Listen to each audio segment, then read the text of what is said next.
Okay, good afternoon. I have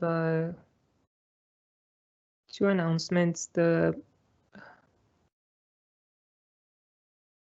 probably three. So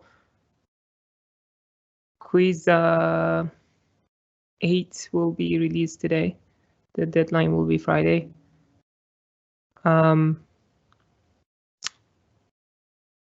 The lab project will also be due on Friday. And then there is the last announcement. Yeah, I'm a bit frustrated and a little bit disappointed in how things went with the first quizzes. Unfortunately, we've had many cases of violations of the academic honor code. And although I gave an opportunity for people to come clean and come forward, some didn't. The investigation is still going on. I actually have found multiple new cases. If they watch this video, I sincerely ask them to come forward. Don't make it hard on me. Yeah, anyways, so that's pretty disappointing. Very, very disappointing, actually. Yeah, it just takes away every joy that I do get out of teaching. So yeah, we definitely put a lot of time and effort in delivering the course, and this is not how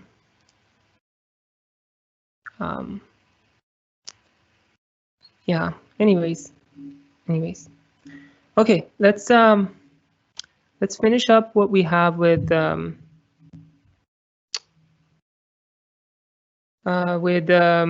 TLBs and caches, and then we'll start talking about paging. So the last topic we talked about last time was memory mapping, or when you map a file to your memory. So now we want to, in this slide, put everything together in one slide. Let me actually get my video out.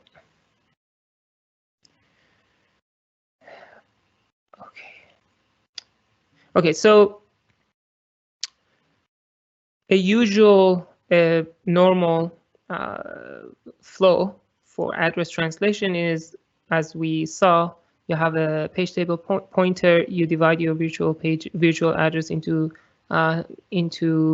portions, and then in a multiple layers of page table accesses, you eventually translate your virtual address to physical address. You use the offset, you translate the virtual page to physical page number, and then you have your physical page that you can access. Now, we talked about address translation and caches. So let's see how that comes into play. So before we actually start going through the page walk, we usually first access TLB. We see if we have translated virtual page number to physical page number. If the translation is indeed in TLB, we don't need to do the page walk. We just have it here. We use a page table, physical page table number with offset. The other thing that we talked about is to just use caches. In this particular example, we are using the physical cache, so basically physically addressed cache. So once we have the physical address, instead of going to memory directly, we first go to our cache. to see if we can find the data that we are looking for. And in that, we'll just divide our address into byte select, cache index, and tag, and we use them as we saw to see if we can find the data that we have in the cache. So in essence, in this model, we've seen two different caches. One was the TLB, which caches the address translations, and then the physically address cache, which just contains the data. Add to all of this the virtually addressed cache. So this comes here before we access the TLB. We first consult the virtual cache. If we find the data, we're fine. We don't need to do anything else. If we don't find the data, then we go to TLB. If we can find the translated address, we just go to physical cache. If not, we have to go through page table walk to find the address. Either way, once we have the physical address, we first go to the physically addressed cache before going to memory. If we find the data that we want here, we just use it.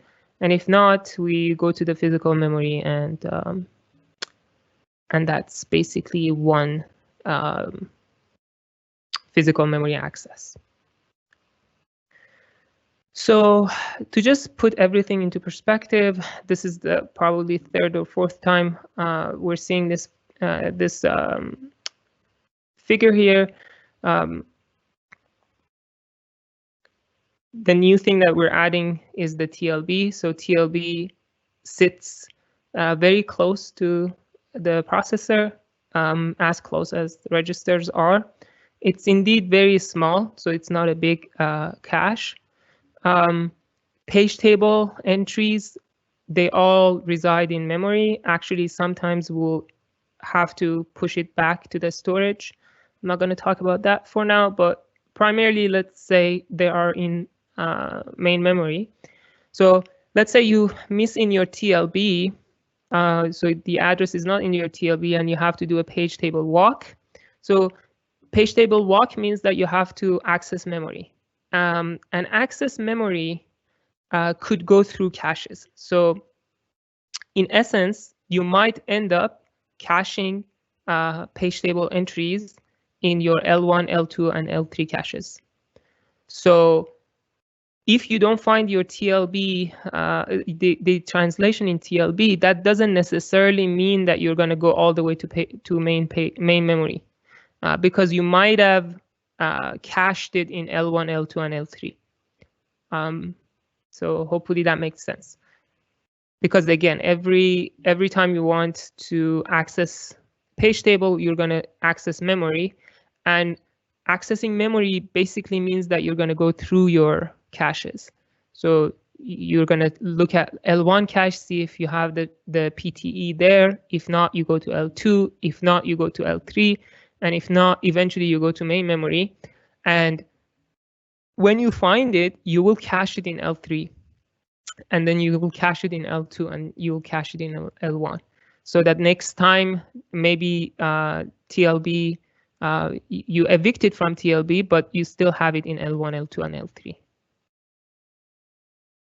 Now, let's talk about set associativity of the TLB. If we use the formula that we saw to formulate the average access time, average memory access time. So now that we have TLB here in the critical path of accessing memory, every time we want to access memory, we have to go to TLB to see if we have the translation cached over there. So we always will pay the heat time of TLB. Plus, if we miss in TLB, we'll pay the miss time of TLB, which is basically the access time of cache. Now, this formula by itself may suggest that, okay, because we are paying a lot of heat time here, maybe we should decrease this heat time, because this heat time of TLB appears in all our accesses. So how do we reduce heat time? If you think about it, to reduce heat time, one option is to have more set associativity, right? So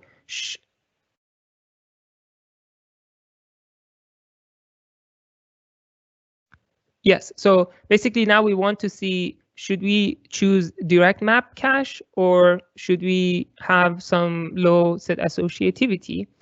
The thing about it is, if you remember, if you have a direct map cache, then your heat time is very low. And if you have fully set associative cache, then your heat time is high. Because with fully associative cache, you have to basically check every single tag, and that takes a lot of time.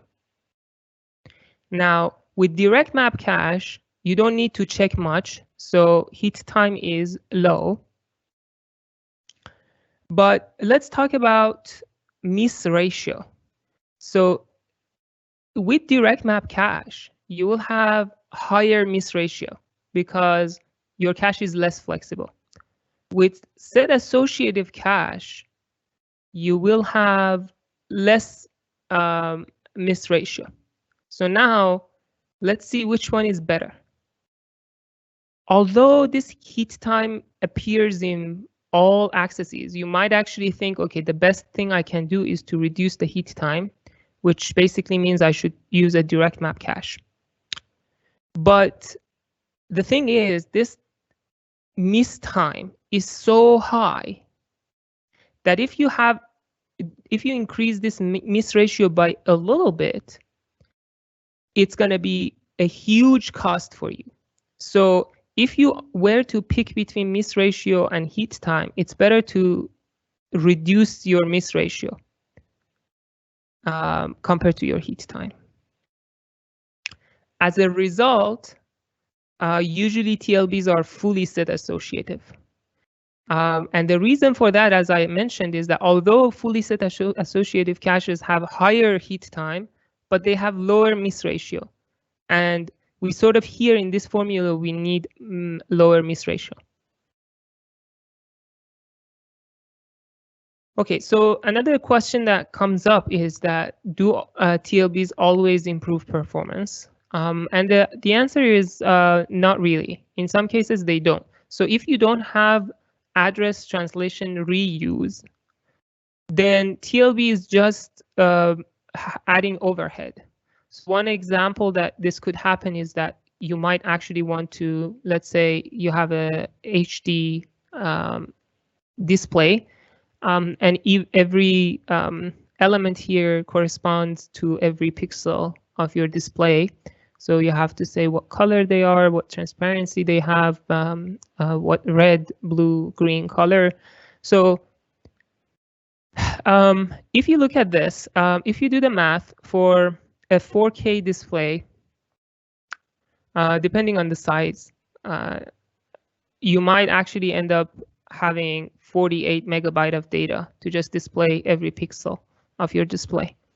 And if you have 4 kilobyte pages, that would be 12K pages. So what is the usual size of TLB? TLBs are at most 256 elements.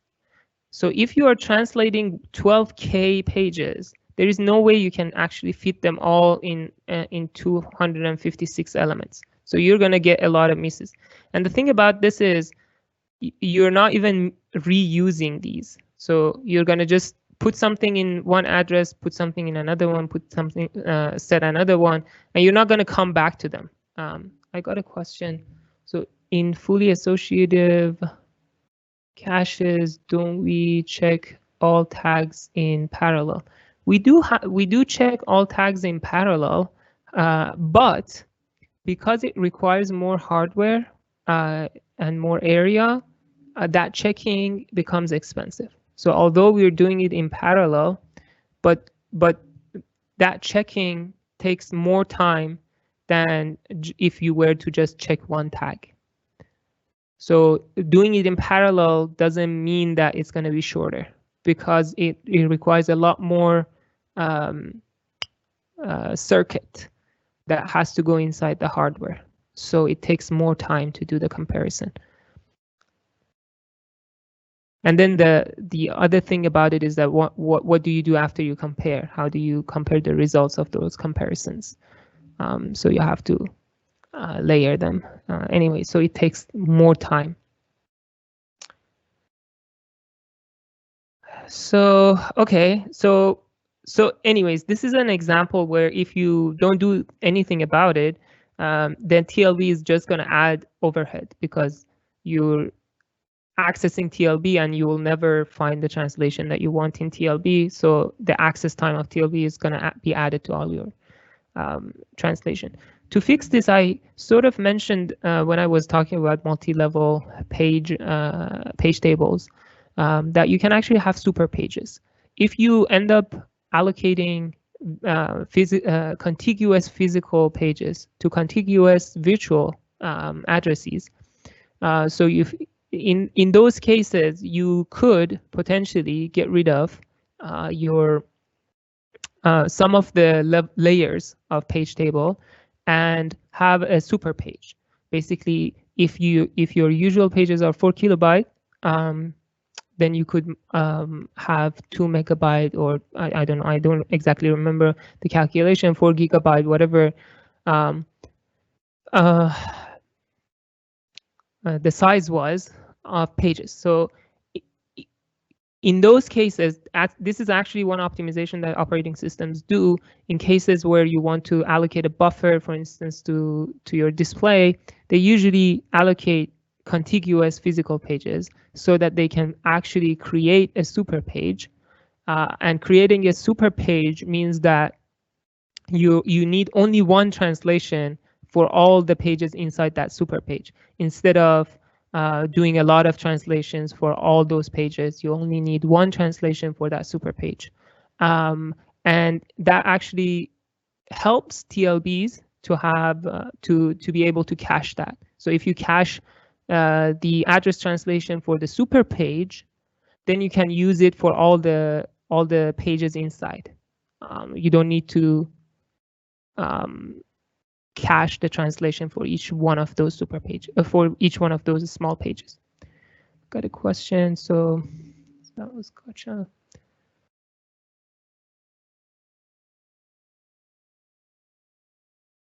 Okay.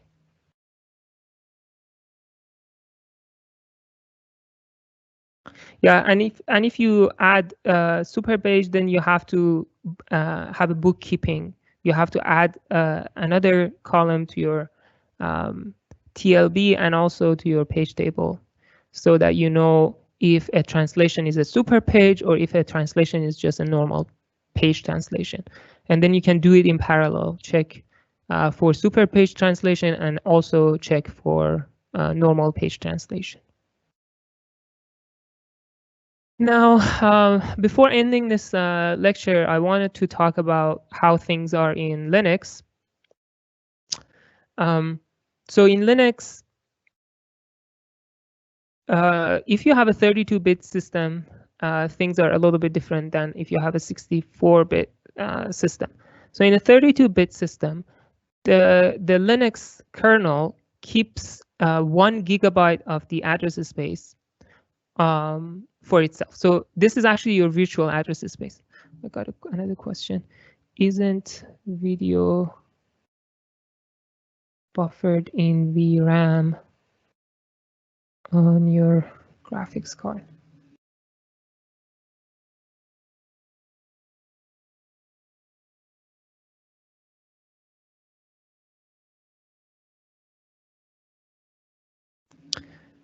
Okay, I think I'm not sure if I understand your question. Isn't video buffered in VRAM on your graphics card? So it really doesn't matter where you buffer. As long as you need address translation, that was an example that I provided. So if you need address translation for, because at any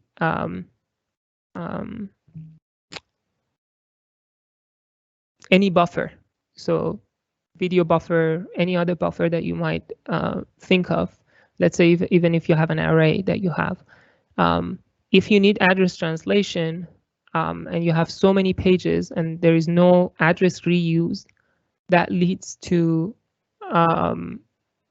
basically TLB adding overhead rather than helping you. So in order to deal with it, you just basically allocate a region of physical memory so that you can have super pages. Okay. Now, where are we? Okay, so this is, so if you have a 32-bit system, the virtual address space of a user, usually kernel keeps 1 GB of it for itself. But as you might imagine, so a user process cannot access the kernel addresses. They will be still sharing the page user process because it's inside user process's virtual address, but those pages will have permissions that the user cannot have.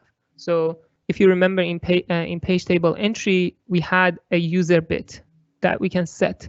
So for these pages, the kernel sets the user bit to kernel so that the user cannot access it. Although it's part of the user's address space, the user cannot access it. Similar to any other region inside user space that are not allocated. So even those the user cannot access. Now in a 64-bit system, we don't need to be that restrictive. So kernel actually keeps 128 terabyte for itself and allocates 128 terabyte to the user, and there is an empty space here that nobody uses.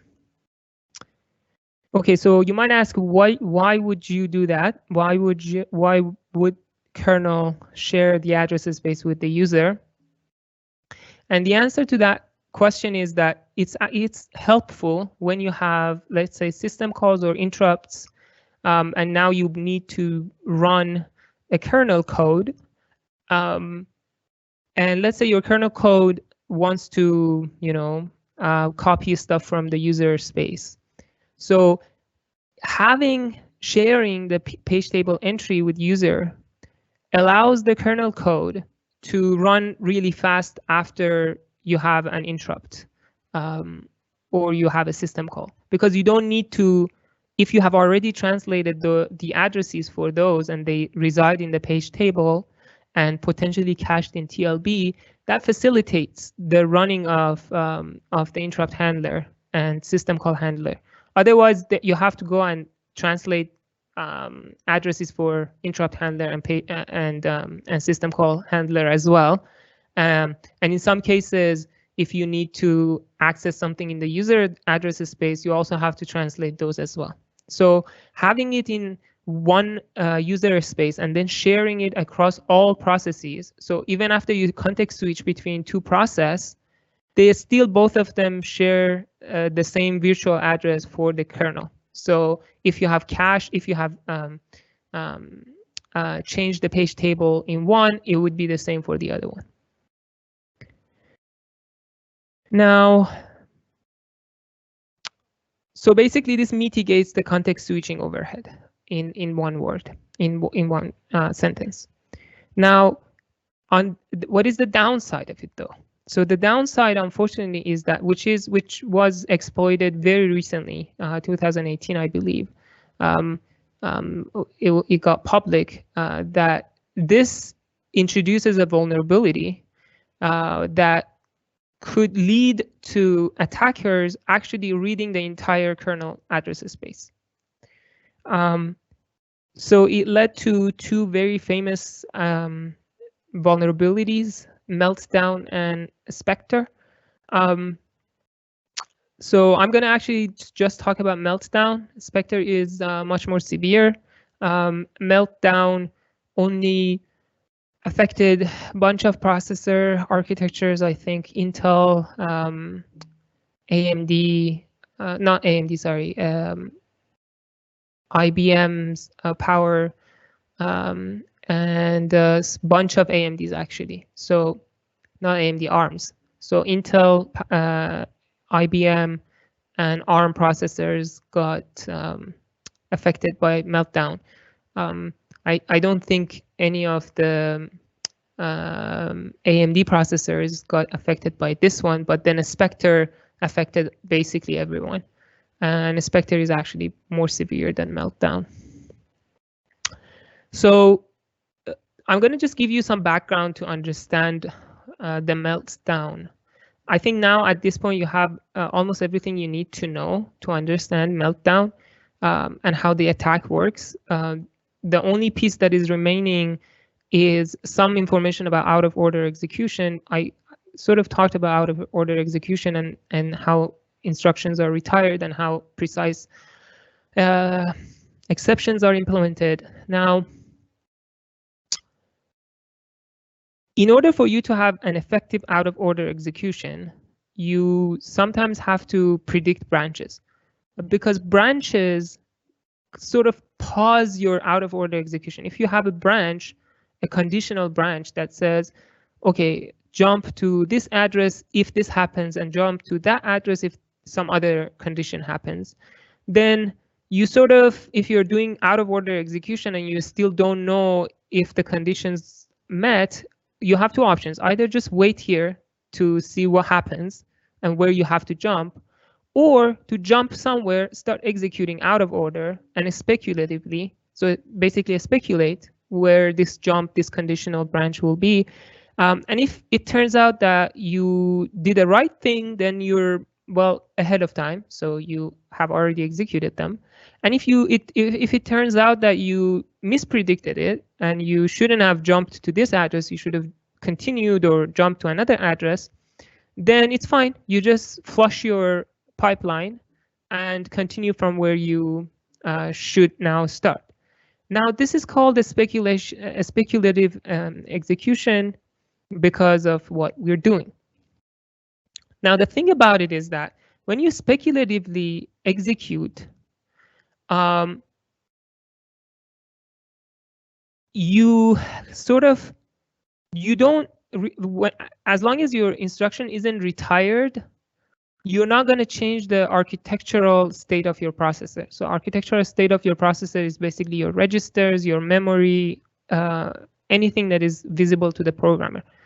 But caches are not visible to the programmer and to the architecture. Caches are microarchitecture properties of the processor. So it's free to use.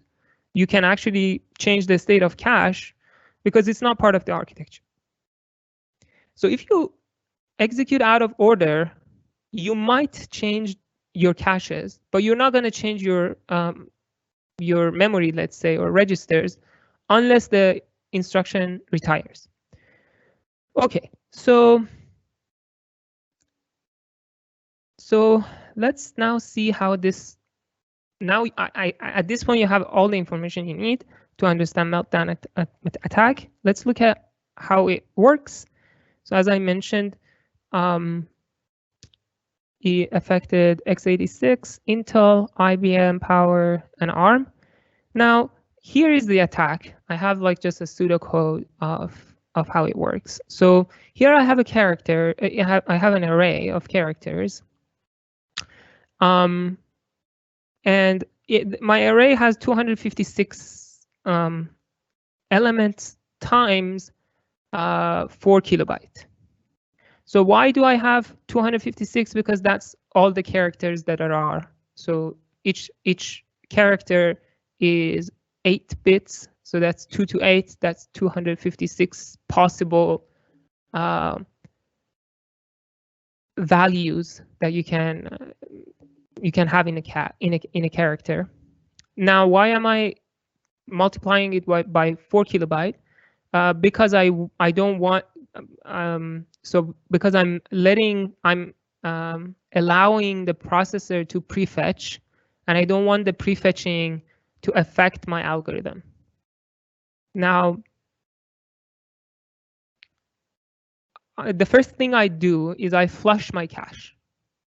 I make sure that none of the elements in my array are cached. How do you do that? There are multiple ways of doing this. So in some processors, you actually have instructions that you can use to flush your cache. That's not always the case because caches are meant to be in transparent. So what you can do is to just access a big file or an array, a big array that is bigger than your cache, access it multiple times. And when you do that, you basically force the processor to cache your array.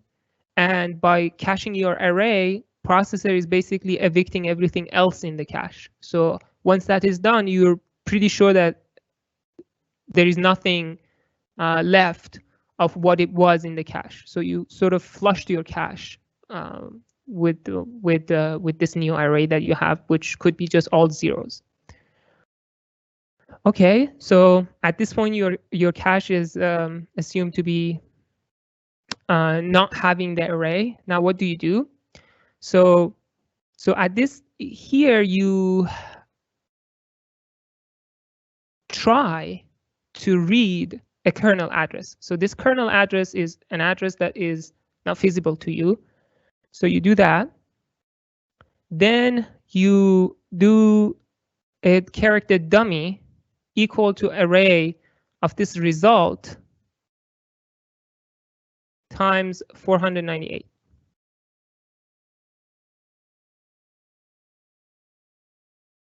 And then you catch exception. So what happens here? Nothing bad should happen, right? And that's potentially correct. Nothing bad happens. So here, when you access this this memory,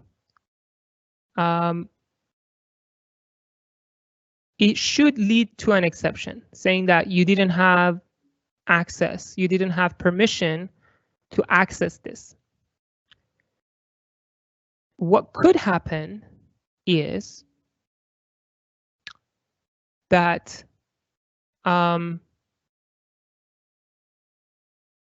your processor could speculatively, out of order, execute the second instruction as well, right? Because it's out of order execution. Now, it won't commit it, so it doesn't really go inside memory and change this dummy. So this dummy would not be changed. But what will happen is that this your processor could speculatively and out of order execute this instruction. Now, what does this instruction do? It actually uses the result here and brings the array of this result to your cache, potentially, right? And then at some point, your processor realizes, oh my God, I shouldn't have executed this. So this will be rolled back. So this dummy wouldn't have anything in it. It wouldn't have the array results times 4 kilobyte. And you get an exception for this line. Now, I'm catching the exception here. You can do it with different ways of catching the exception. Don't let the kernel to terminate your process. You say, okay, I can deal with this segmentation. It was my fault. Now, what do you do afterwards? Afterwards, you start in a loop calculating how long it takes to access array I times 4 kilobyte. And basically, this is in cache. How do you know if it is cached? Well, you just time it. So you access this element. If it is in the cache, it's gonna bring the result back to you very fast if it has been cached. And if it hasn't been cached, then it will take more time. So the moment you realize that one element is in your cache indeed for any I, then you basically found what was it in that kernel address, because here your processor speculatively and out of order cached that array element. And if you realize that for that I, for any I, the element is in your cache indeed, then I equals the value of the address. So you basically have read that address. And then you can just basically do this to realize whatever you have in your kernel. So what did we do? So we used this out of order execution to fool the processor to execute a command or an instruction that it wasn't supposed to. Eventually, the hardware realized it. Nothing changed in the architectural state. However, because caches are not part of the architecture, caches changed, and that changing due to the timing attack, the timing basically side channel that we have with caches, that it's kind of like a timing side channel, because you can access your cache and time it, and if you find the element that you're looking for, that means that it has been cached, although you cannot possibly check, you don't have an instruction to check what is in your cache, but by just timing your instructions, you can realize that something has been cached. And if that has happened, you basically have figured out what was in the kernel address. So I got a question here. Are there any alternative to mapping the kernel into each process's virtual address space that achieve similar performance? I suppose you would need to add separate page table pointers, registers tables for the kernel. Yeah, so here is the, I think you asked the question a little bit early. So to deal with Meltdown, kernel actually changed its behavior. So you don't have the shared kernel space with processes anymore. I think they kept it to minimal, and they have different page tables basically for the kernel and for the user space. So this kind of mitigates Meltdown. But when it comes to Spectre, there's not much anybody can do. Not in software, not in, I mean, hardware. You can't change your processor. You have to just, change the entire processor. You can't update what is in your processor, and software cannot deal with them with the Spectre. So this actually leads to some cases, if you have actually separate page tables for your kernel, in some cases, so if you have a system call, you might end up flushing your TLB twice. If you don't have the PC ID, if you remember, we were tagging our TLB entries with the processor ID. So if your TLB doesn't support that, then you have to flush your entire TLB every time you context switch between kernel and user. And that would be twice, right? When you go from user mode to kernel mode, one TLB flush, and then when you come back from kernel to user, another TLB flush. And that could have an overhead of 800%, basically 8 times a slowdown in your performance. If you have the PC ID, then it's a lot less. You don't need to flush the entire TLB. You can just flush your kernel TLB entries. Okay, that's pretty much it for caches. Okay.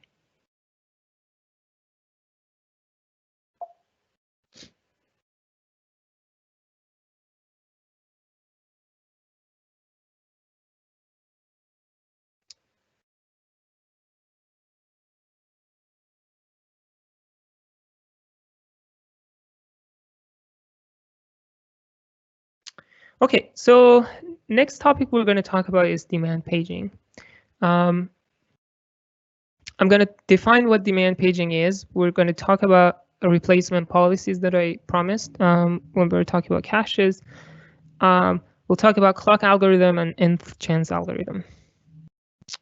Okay, so this should, I'm gonna, yeah, so we sort of so far have actually talked about this already, that virtual pages, virtual address spaces are much bigger than your physical memory. Usually, it doesn't necessarily have to be, but usually that's the case. And if you're running multiple processes, there is a chance that collectively they need more memory than you can offer with your physical memory. So what should you do? So I'm sorry, what one rule of thumb here is that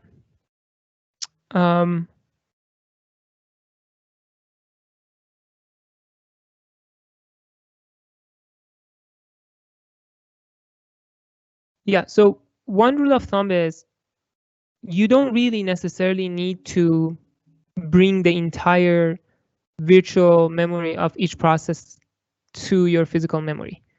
And the reason for that is that 90% of the time, they're just using 10% of their code and their address space.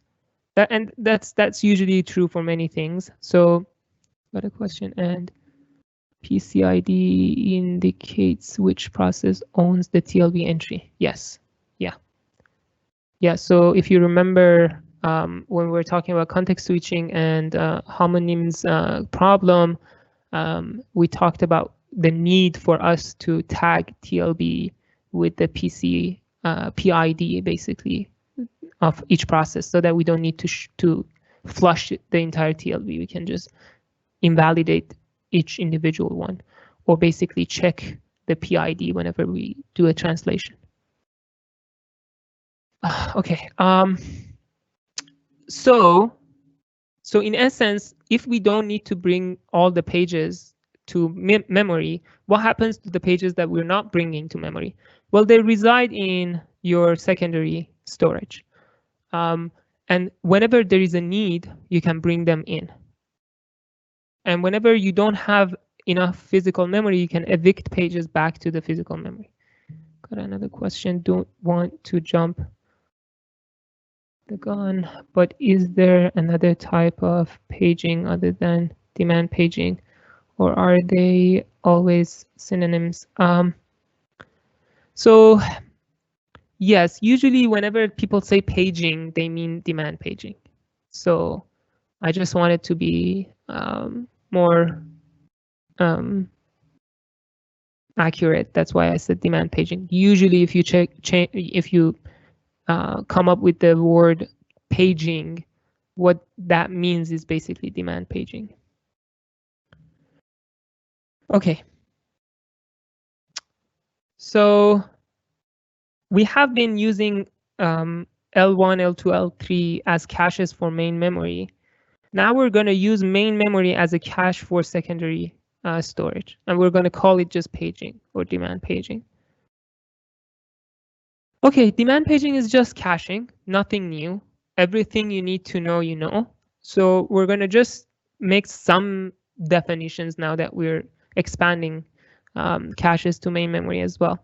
So what is the block size in this case? The block size is basically one page. Now, what is the organization of cache structure? We're going to be fully associative. So each page could go anywhere in the memory. So it's fully associative. How do we find a page in cache?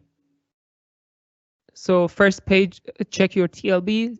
If you can't find the address translation, just go to your page table and find out where it is. So that's how you find it. You don't need to, you know, do anything fancy. You've already done it. You have the address translation, so you can find out where your physical page resides by just translating your virtual page.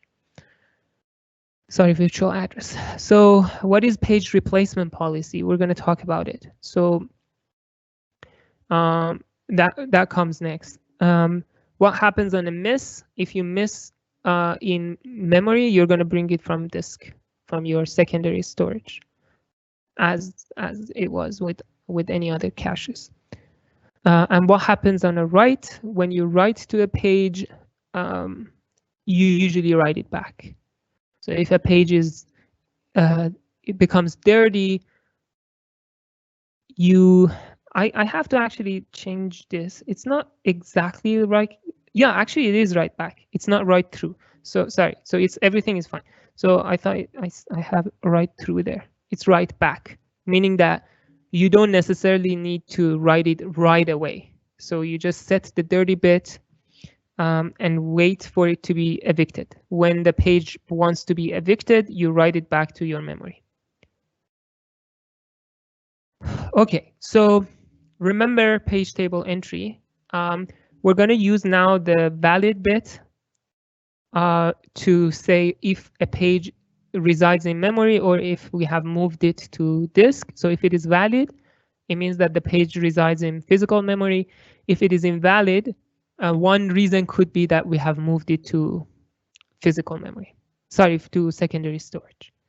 We're going to also use the access bit and the dirty bit. We'll see how.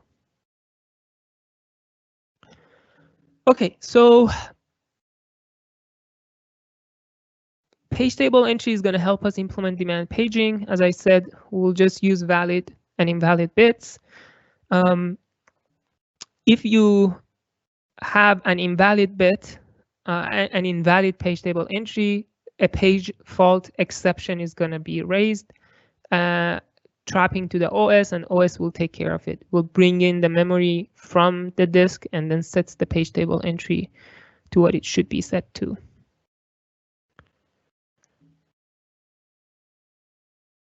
So what happens on a page table fault? We basically allocate a new page for the page that we want to bring in. We load this new page in the memory from disk, and then we set the page table entry to valid. What happens if we don't have any free physical page? Then we have to evict a page. If that page is dirty, we will have to write it back to the memory.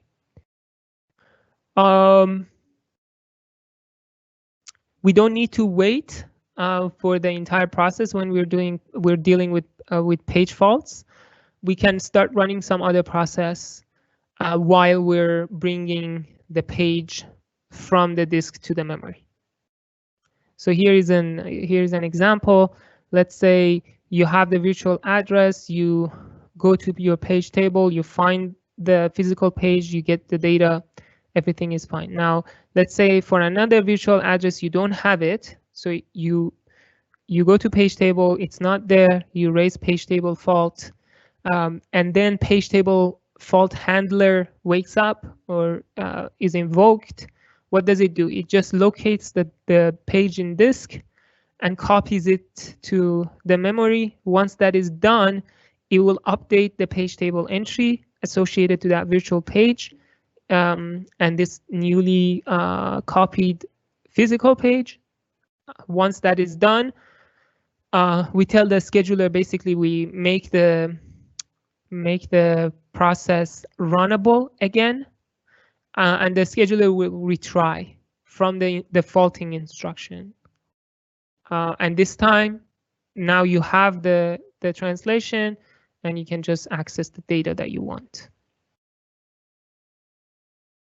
So let's look at another example, loading an executable file. So let's say we have a file, we have an executable file that we want to run now, first time. It's usually what it has, it has your code, your data, all the other information.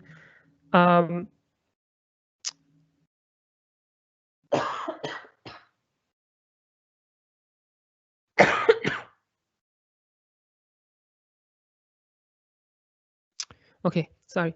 So the first thing that the operating system does, it basically loads your process to the memory, loads this executable file to the memory, initializes the registers that it needs to initialize, let's say the stack pointer, the page table pointer, whatever register that needs to be set, the operating system does that. And at this point, usually the user library takes over, allocates the heap, allocates the stack, basically the user spaces stack. So that's what it does. If you have like if this is done all in C++ or C, that would be the function CRT0 that would be called at the beginning of any process. When you load it, it will just set up all the virtual address space for you. Okay, what's next? For every page that you have in your virtual address space, you're gonna have a copy in your disk. You want to back every page that you have in your disk. This is called backing store or swap file. So what you do afterwards is you set up the page table entry associated to all the pages that reside in memory, and you will just have a pointer to all the pages that do not reside in memory. So let's say your code has 2 pages here. One of the pages you have brought in memory, the page that you want to start executing, so that you have it here. And let's say another page you have it in disk, so you just have a pointer for this. You say, my page table entry is invalid. If I want to find it, it's going to be here. So the way that this pointer is set is different in different implementation, different kernel implementations. Some kernels use the reserve bits in page table entry to point to disk.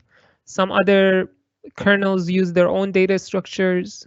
So it's something that kernels have to decide how to keep track of these pointers. Okay. You also have to have pages in your memory for this user.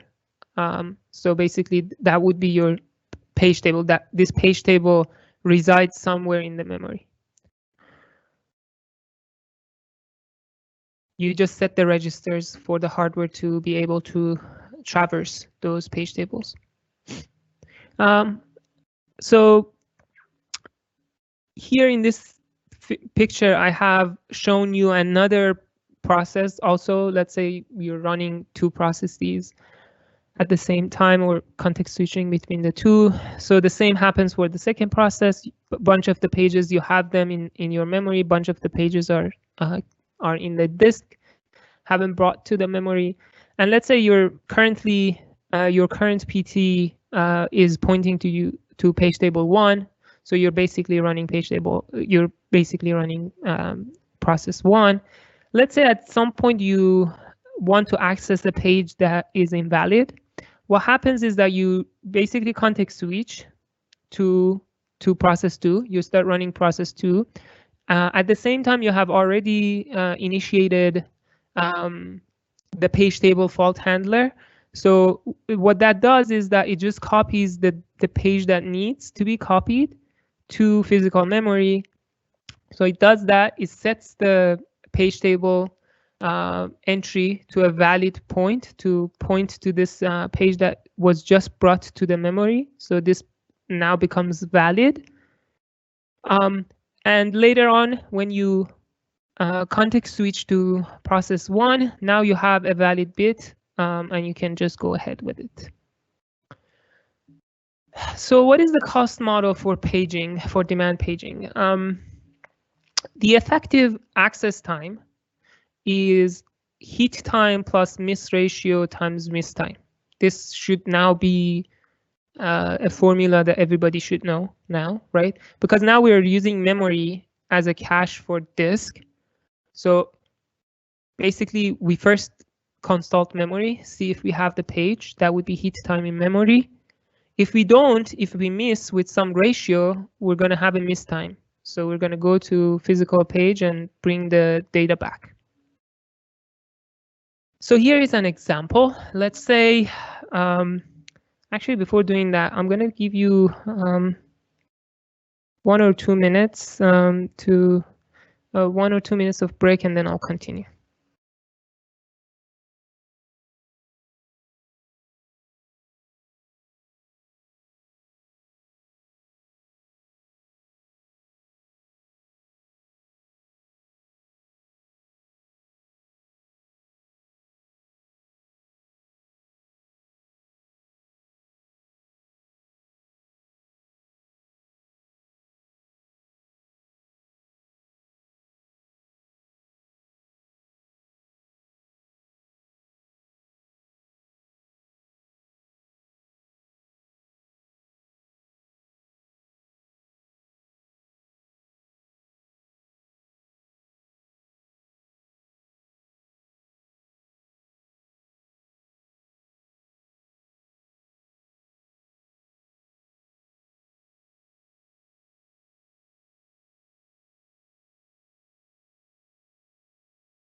Okay, let's keep going. So let's say here is an example. Let's say memory access time is 200 nanoseconds, excluding caches and all, right? It's just, or if you want to include them, it doesn't really matter. So the time that it takes to access something in memory, let's say it's 200 nanoseconds. And then let's say the average page fault service time, which is the time that it takes to take care of a miss, is 8 milliseconds. As you can see, orders of magnitude difference. And let's say the miss ratio is P. So the formula for effective access time is basically 200 nanoseconds plus P times 8 microseconds. What is 8 microseconds in nanoseconds? It's going to be 8 million nanoseconds. Now you can see the difference, right? If you hit in your cache, in your memory, you're going to only pay 200 nanoseconds. If you ever have to do a page fault, then you're going to pay this huge cost. Now let's see what happens with different P's. So if P is, let's say you have 1 out of 1,000 accesses that cause page fault, then your estimated access times becomes 8.2 microseconds, and that compared to 200 nanoseconds is basically 40x slowdown. And you can see this is like 1 in 1,000. So 1 out of 1,000 miss ratio leads to 40x slowdown.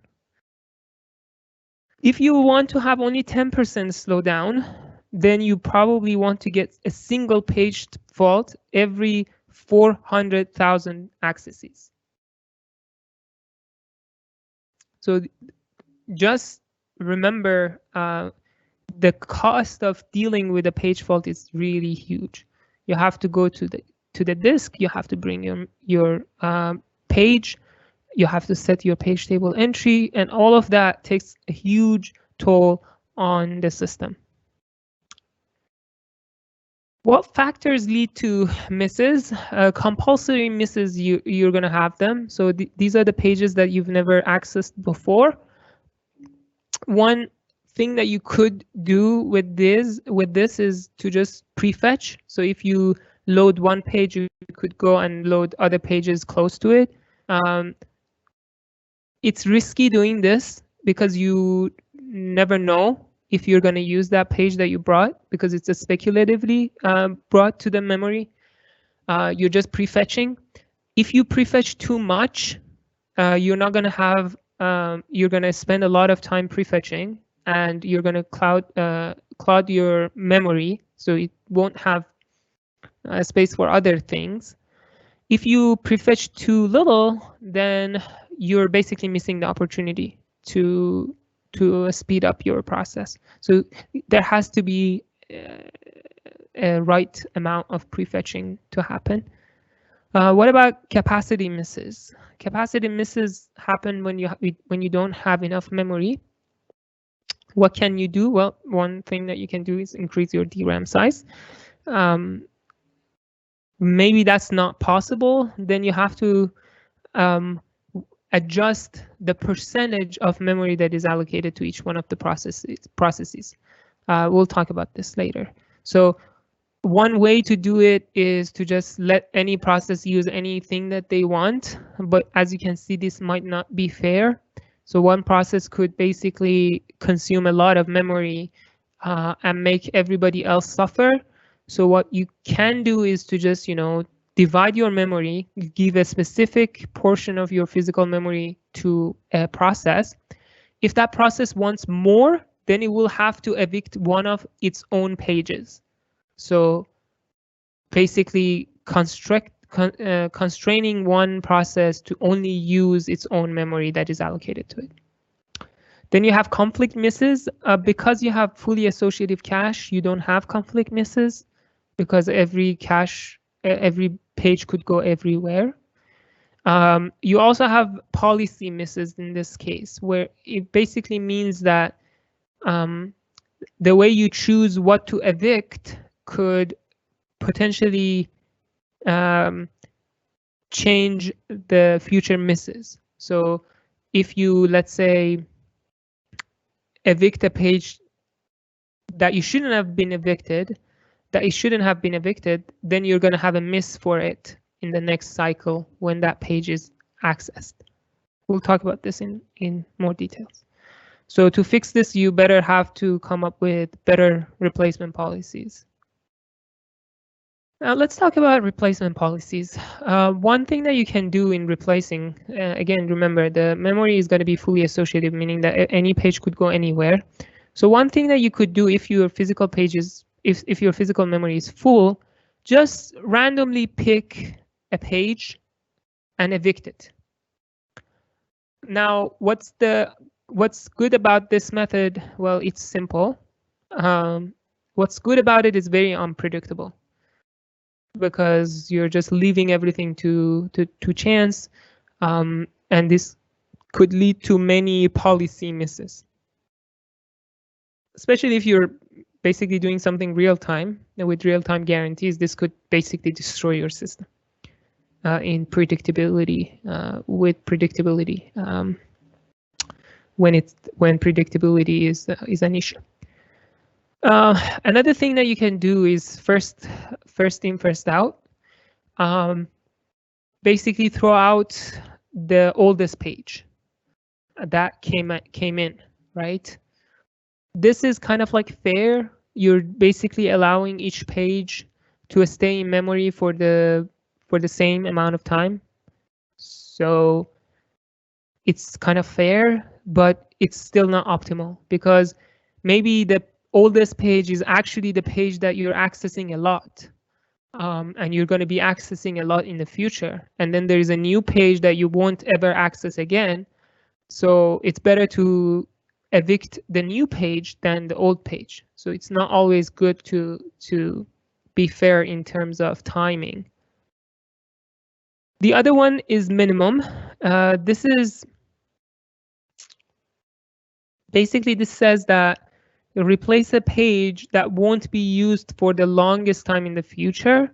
This is actually optimal policy, but as you might have realized in this course, optimal policies are impractical usually, because they it's like kind of like the shortest time first, shortest task first, and many other optimal policies that we talked about that are basically not practical. We're just using them as a benchmark to compare other policies. So minimum is 1. So if you really want to evict the right page, you should evict the page that will be accessed the longest time in future. So you're not going to use that page for the longest time in future. But then the problem with it is that how do we know which page that is? We don't know about future. So One very common policy that is used is least recently used policy. Basically, you keep track of how frequently pages are being used. And then when the time comes to evict a page, you pick the one that was accessed the furthest in the past. So it hasn't been used for a while. That probably means that it won't be used in the future. So it's kind of like a heuristic. So it's not optimal. It's just a heuristic. But it kind of like seems like LRU. It kind of approximates the optimal policy. It's still heuristic though. The downside of this is that it actually is it's not as impractical as min.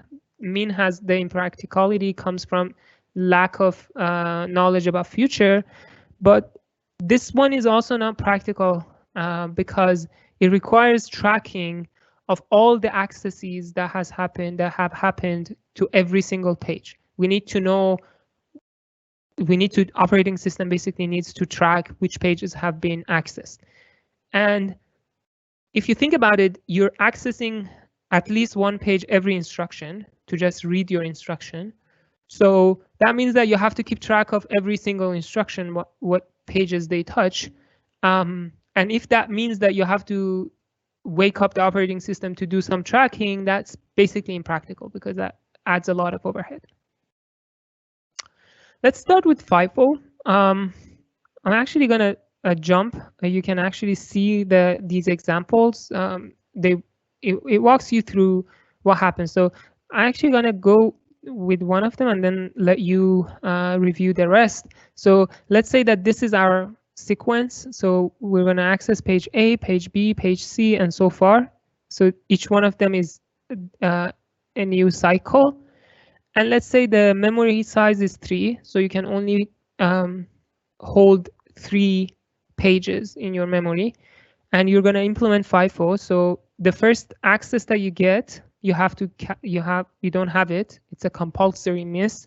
So you will bring A. Then you access B, you bring B, you keep A. Then you access C, you keep C. You bring C and you keep A and B. Then you access A again. It's in your memory, good, so nothing happens. You access B, it's in your memory. Now you want to access D, you have to evict because it's not in the memory and your memory is full. You evict the page that has been residing in your memory for the longest, that would be A. So you kick A out. Now here is the bad thing that happens. Well, the next one was A, so now you have to evict another page. Which one do you evict? It's going to be B.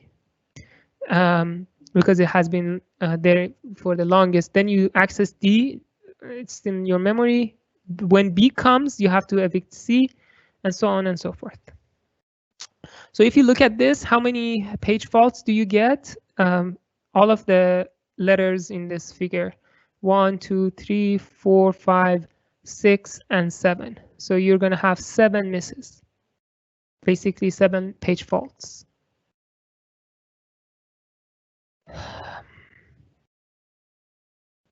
What would min do for the same sequence?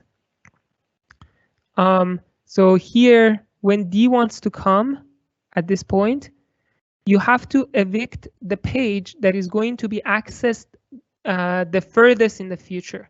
So from A, B, and C, A is going to be accessed right away in the next one, so you're not going to evict it. B is going to be accessed 3 times in the future, and C is going to be accessed 4 times in the future. So C is our candidate. It's the one that is going to be accessed the furthest in the future. So we evict C at that point. Then A, D, B are all there. Now we want to put C. Well, A is not going to be access A and D, so you can pick between A and D. Here we pick A. So how many page faults? 1, 2, 3, 4, 5. So 5 page faults compared to 7 with FIFO. What would LRU do for this? Let's look. Oh, actually, LRU would do the same for this one, I believe. Yeah, so LRU will make the same decision as mean. But this won't be the case all the time. So there are cases where LRU and mean will act differently as we would expect, because LRU is just a heuristic. So here is one example where you have LRU doing really bad. So again, I'm not going to walk through it. So in this case, LRU does, if you look at the sequence and see how LRU does, basically LRU gets a page fault on every single instruction. So here on A, on B, on C, on D, A, B, C, D, A, B, C, D. So all of them will result in a page fault. So you basically have 12 page faults. For the same sequence, mean incurs what? Incurs 6, so half. So again, not all the time LRU follows mean. This is one example. Now, one question that you have to ask yourself, what is the relationship between memory size and page fault rate? And an intuitive answer is, the bigger my memory is, the less page faults I should get, right? It's kind of like assuming that capacity misses are the main source of misses. So you're going to say, if I have more memory, then I'll get less page faults. Something like this is what you would guess. And that's pretty much true. This is a desirable property. You want this to be true. You want to say, if I give you more memory, your page fault rate should come down. But unfortunately, it's not the case all the time. So sometimes the policy misses will take over the capacity misses. So if you increase your page, if you increase the size of your memory, you definitely will have less capacity misses. But if your policy depends on the size of your memory, then you might actually change something in your policy that would lead to more misses. And this is actually an anomaly that was first discovered by Blady. So here is the example.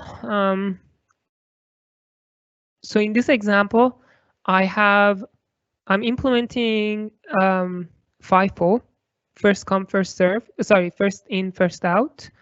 And the size of my memory is 3. So at this point where I want to cache D, I'm gonna evict A, which was the oldest. Here I bring A, I evict B. Here I want to bring B, I evict C, and so on and so forth. For the same sequence and the same policy, FIFO, let's increase the memory size to 4 instead of 3. So I'm adding one more element to my cache, to my memory. And I'll run FIFO again. So if you see how many misses you have, 1, 2, 3, 4, 5, 6, 7, 8, 9. So 9 page faults when the size of your memory was 3. 1, 2, 3, 4, 5, 6, 7, 8, 9, 10.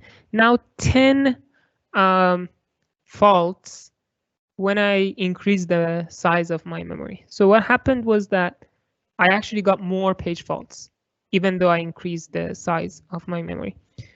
And this is something to know about. So it's really very important to pick a policy. Usually it's the case for LRU, for mean policies. If you increase the size, you will get less page faults. But there are policies where this is not the case. One example is FIFO. Okay, now let's talk about LRU implementation. How can we implement LRU? one way to think about LRU and implementing it is to let's just keep a linked list of all the pages that we have accessed. So every time we access a page, we bring that page to the head of the linked list. And every time we want to evict a page, we just evict something from the tail. So the tail is basically whatever page that was accessed furthest in the past, because it hasn't brought up to the head for a while. That's why it's the tail. Well, what's wrong with this and what is good about it? The problem with this is that it actually needs us to keep track of every single memory access, and that is very expensive and we can't do it. So we have to approximate this.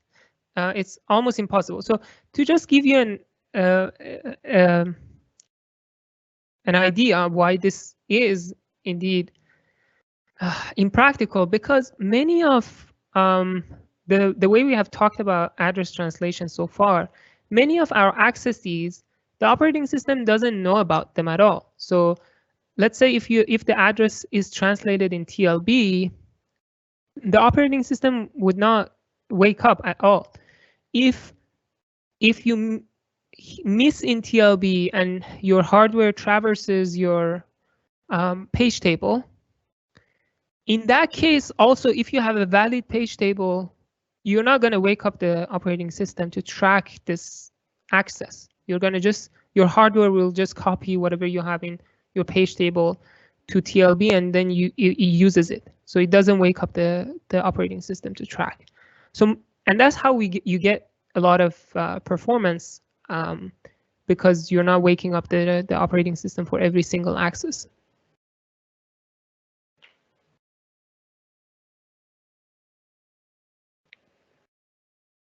Okay, so we need to approximate LRU. We can't really implement it as is. So one way to approximate LRU is an algorithm that is called clock algorithm. So here is how it works. So you arrange your physical pages in a circle, and your clock algorithm has an arm. There is a single clock handle, a single clock hand. Now what happens? So every time you have a page fault,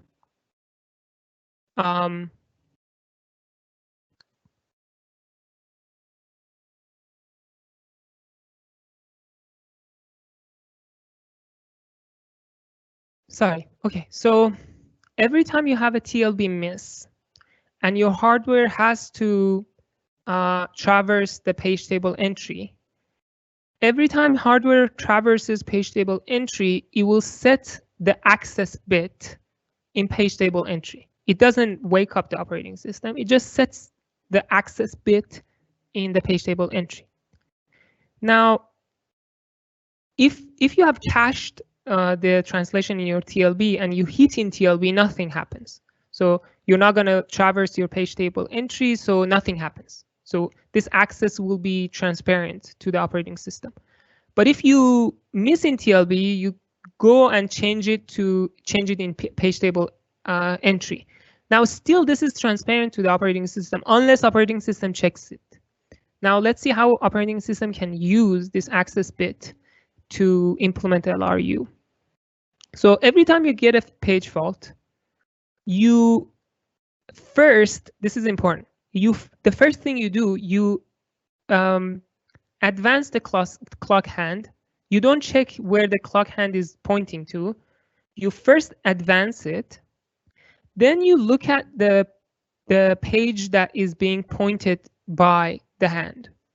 Now, if the access bit of this page is set to 1, it means that this page has been accessed. Operating system now sets the access bit to 0 and potentially invalidates the TLB, so that the hardware has to, again, if this page is accessed, come and set the page table entry access to 1. So reset the access bit, invalidate the TLB entry, and advance the clock head again. If, however, the hand is pointing to a page that the access bit is 0, this means that that page hasn't been accessed for a while. You have found your candidate, so choose that page to be replaced. That's it. That's pretty much what the clock algorithm does. So it basically finds an old page. It doesn't find you the oldest page. That's why it's an approximation of LRU. It's not exact LRU. It's just an approximation. And it will always find a page for you.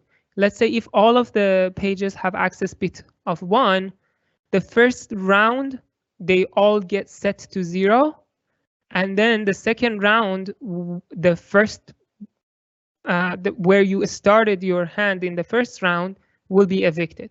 And in an essence, you get a FIFO, if that's always the case. If always every access bit is 1, then basically what you're going to have is basically a FIFO. Okay, so I think I'm over time now. I'm going to pause here. We'll continue this lecture on Friday. Okay, so thank you for all of those who attended, and take care, be safe. Talk to you on Friday. Bye-bye.